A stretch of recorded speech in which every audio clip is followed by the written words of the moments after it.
সকলকে NMR info চ্যানেলে স্বাগতম। আজ আমরা জানব ভারত ও চীনের সীমান্ত নিয়ে বিবাদ আসলে কি নিয়ে। ভারত ও চীনের মাঝে সীমান্ত নিয়ে বিবাদ যুগ যুগ ধরে চলছে।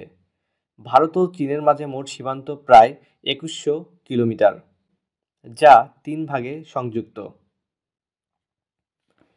ভারতের পূর্ব পাশে অরুণাচল প্রদেশ ও সিকিমের সাথে চীনের তিব্বতের সীমান্ত। চীন অরুণাচল প্রদেশকে দক্ষিণ তিব্বতের অংশ দাবি করে। ১৯১৪ সালে সিমলা চুক্তির মাধ্যমে তিব্বত ও ভারতের মধ্যে একটি সীমারেখা নির্ণয় করা হয়েছিল, যা ম্যাকমোহন লাইন নামে পরিচিত। লাইনটির নামকরণ করা হয় স্যার হেনরি ম্যাকমোহনের নামে, যিনি ব্রিটিশ ভারত সরকারের পররাষ্ট্র সচিব ছিলেন এবং সিমলা আলোচনার প্রধান আলোচক ছিলেন। চীন এই চুক্তিকে এখনও স্বীকৃতি দেয়নি।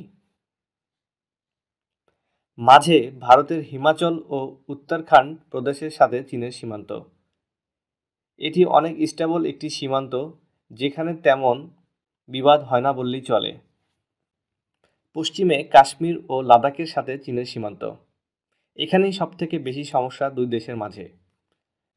১৯৬২ সালে চীন ভারতের লাদাখে আক্রমণ করে এবং কিছু অংশ দখল করে, যা আকসাই চীন নামে পরিচিত।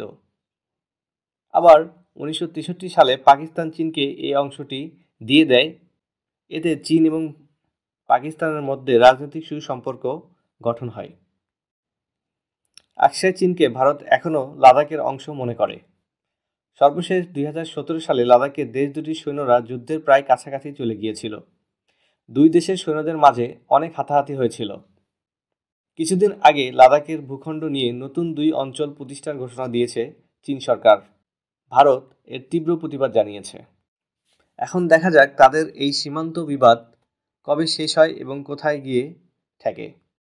ভিডিওটি ভালো লাগলে আমাদের চ্যানেলটি সাবস্ক্রাইব করবেন এবং আমাদের ফেসবুক পেজে একটি লাইক দিবেন। ধন্যবাদ।